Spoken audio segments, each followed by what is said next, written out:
अब बात करते हैं फॉरेन सेक्टर के एक और इंपॉर्टेंट टर्म की, और वो टर्म क्या है? फॉरेक्स। फुल फॉर्म होता है फॉरेन एक्सचेंज रिजर्व, हिंदी में कहते हैं विदेशी मुद्रा भंडार। इससे भी बहुत सारे क्वेश्चंस आते हैं यूपीएससी में भी, पीसीएस में भी, और कई सारे कॉम्पिटिटिव एग्जाम्स में। और स्टूडेंट्स बड़ा कंफ्यूज रहते हैं। आप लोगों ने कई बार चर्चा भी किया है मेरे साथ कि सर आखिर फॉरेक्स में क्या क्या आता है। बहुत सारे लोग समझते हैं कि फॉरेक्स में सिर्फ और सिर्फ फॉरेन करेंसी आता है, यानी इंडिया के पास जो डॉलर है, जो यूरो है, जो युआन है, यही सब आता है। ऐसा नहीं है, इसमें बहुत सारी चीज़ें आती हैं जिनकी बात हम एक एक करके करते हैं। तो आखिर इंडिया का फॉरेक्स जो है, फॉरेन एक्सचेंज रिजर्व जो है, विदेशी मुद्रा भंडार जो है, इसमें क्या क्या शामिल होता है, इनकी बात हम कर लेते हैं। तो क्या है? फॉरेक्स ऑफ इंडिया इंक्लूड्स, पहला है फॉरेन करेंसी असेट्स, हिंदी में कहते हैं विदेशी मुद्रा संपत्ति। ये क्या होता है? तो जितना इंडिया के आरबीआई के पास जितनी जो है विदेशी करेंसीज हैं, फॉरेन करेंसी हैं, विदेशी मुद्राएं हैं, जैसे डॉलर होगा, यूएस डॉलर होगा, येन होगा जापानीज, युआन होगा या रेनबी कहते हैं अमेरिका चाइना के, या दिनार होगा, रियाल होगा, यूरो होगा, पाउंड्स होगा, जितनी करेंसी है वो सारे इसमें आएंगे फॉरेन करेंसी एसेट्स में। पहला ये हो गया। दूसरा हो गया यूएस गवर्नमेंट का जो बॉन्ड्स होता है वो भी इसमें आएगा। यानी फॉरेन करेंसी एसेट्स में सिर्फ फॉरेन करेंसी नहीं आती है, जो आरबीआई ने बॉन्ड्स वगैरह, यूएस गवर्नमेंट में जो बॉन्ड्स वगैरह परचेज किया है वो भी इसमें आएगा। कई सारे फॉरेन इंस्टीट्यूशनल में आरबीआई ने बॉन्ड परचेज किया है, तो इंस्टीट्यूशनल बॉन्ड भी आएंगे इसमें। अन्य देशों में, अन्य संस्थाएं हैं विदेशों में, उनमें हमने निवेश किया है, बॉन्ड परचेज किया है, वो भी आएंगे। यूएस का एक ट्रेजरी बॉन्ड होता है, ट्रेजरी बॉन्ड्स, ट्रेजरी बिल नहीं, ट्रेजरी बॉन्ड्स, जिसे हम लोग शॉर्ट टर्म वाले को ट्रेजरी बॉन्ड्स हमने पढ़ा है, ट्रेजरी बिल्स वगैरह इंडिया में, तो ट्रेजरी बॉन्ड्स आते हैं। और दूसरे जितने भी गवर्नमेंट में, कई और यूरोप में, चाइना में तो कम ही, यूरोप वगैरह में आरबीआई ने वहाँ के सिलेक्टेड बॉन्ड्स में निवेश किया है। तो अदर कंट्री के जो भी बॉन्ड्स हैं, अगर उसमें भी आरबीआई ने अगर निवेश वगैरह किया है तो भी आएगा बॉन्ड वगैरह, है ना। उसके बाद जितना डिपॉजिट फॉरेन में किया है, फॉरेन बैंक में आरबीआई ने डिपॉजिट्स भी किए हैं, वो सारे इसमें आएंगे। यानी फॉरेन करेंसी एसेट्स में सिर्फ जो है, ये मत समझना कि सिर्फ फॉरेन करेंसी आती है, विदेशी मुद्राएं आती हैं, बल्कि फॉरेन करेंसी के अलावा बहुत सारी चीज़ें जो आती हैं, जो कि आरबीआई ने कई अन्य देशों में बॉन्ड परचेज किया है, डिपॉजिट्स किया है, वो सब चीज़ें यहाँ पे आती हैं। समझ रहे हो बातों को?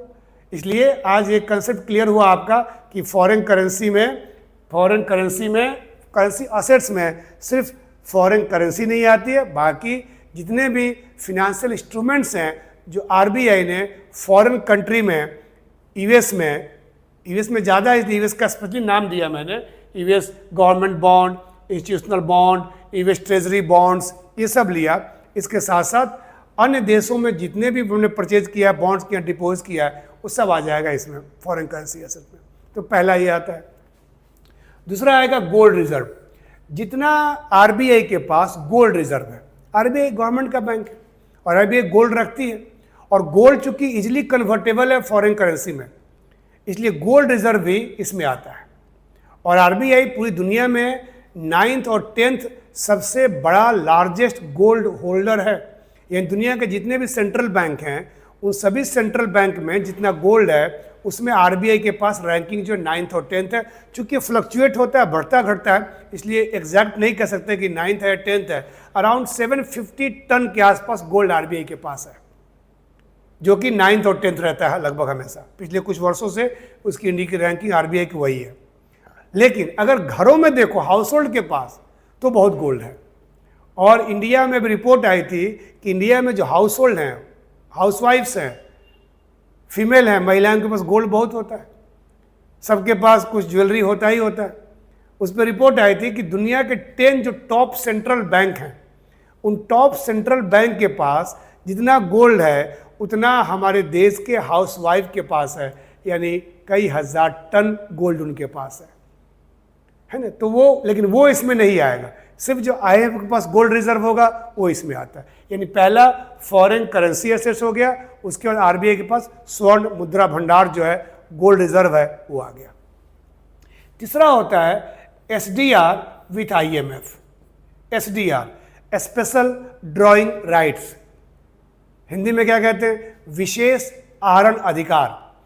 SDR की बात डिटेल्स में करूंगा मैं कभी आपके साथ जब आगे टॉपिक आएगा तो, लेकिन यहाँ जान लो SDR शॉर्ट में क्या है, संक्षेप में क्या है। SDR IMF की, इंटरनेशनल मॉनेटरी फंड की, अंतर्राष्ट्रीय मुद्रा कोष की एक करेंसी है।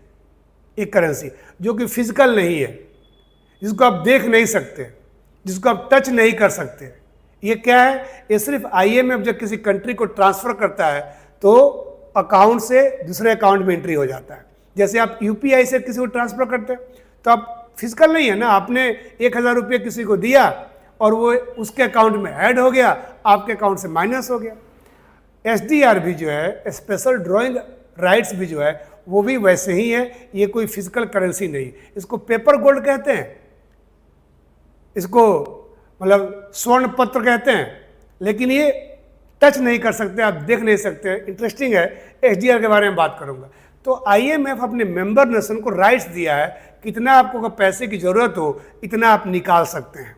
इंडिया को करीब 12.5 बिलियन का जो है वो राइट दिया गया है ना, तो ये निकाल सकते हैं। तो वो भी इंडिया के पास जो है उसको भी हम लोग, SDR को भी हम लोग क्या मानते हैं, उसको हम लोग फॉरेन करेंसी ही मानते हैं। मतलब फॉरेन करेंसी नहीं, फॉरेन एक्सचेंज में उसको हम ऐड करते हैं, ठीक है। और चौथा जो है ये भी क्या है, ये भी IMF के साथ है। IMF अपने मेंबर नेशन को कोटा देता है, हम लोग कोटा मिला, हम लोग IMF में 8th लार्जेस्ट कोटा होल्डर है, जो कि अराउंड 2.75% है। यानी IMF के पास 100 रुपीज़ है, उसमें से 2.75 हमारा कोटा है वहाँ पर। उसी कोटा के बेस पे मेंबर नेशन को क्या मिलता है, वोटिंग राइट्स में मिलता है।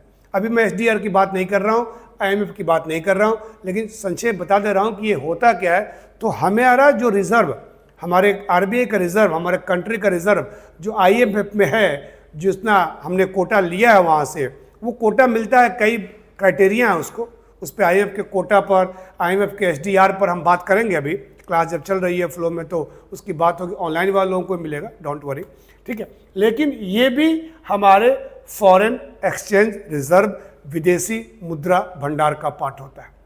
तो आप समझे कि 4 चीज़ें जो है फॉरेन करेंसी में आती है।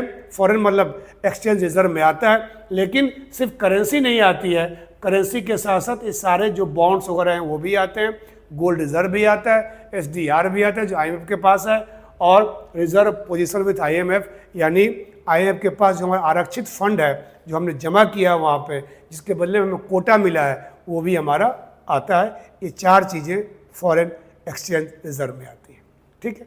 तो समझ गए आप लोग, ऑनलाइन वालों को क्लैरिटी हो गया, ठीक है। तो ऐसे ही छोटे छोटे वीडियो में हम कई सारे कंसेप्ट जो है क्लियर करेंगे। और भी क्लैरिटी चाहिए आपको और कोई ऑफलाइन वाले तो पूछ सकते हैं, ऑनलाइन वाले मेरे से कमेंट करके पूछ सकते हैं, ठीक है। So thank you for watching this video. Thank you. Online वालों के लिए, ऑफलाइन तो क्लास ले ही रहे हैं। Thank you.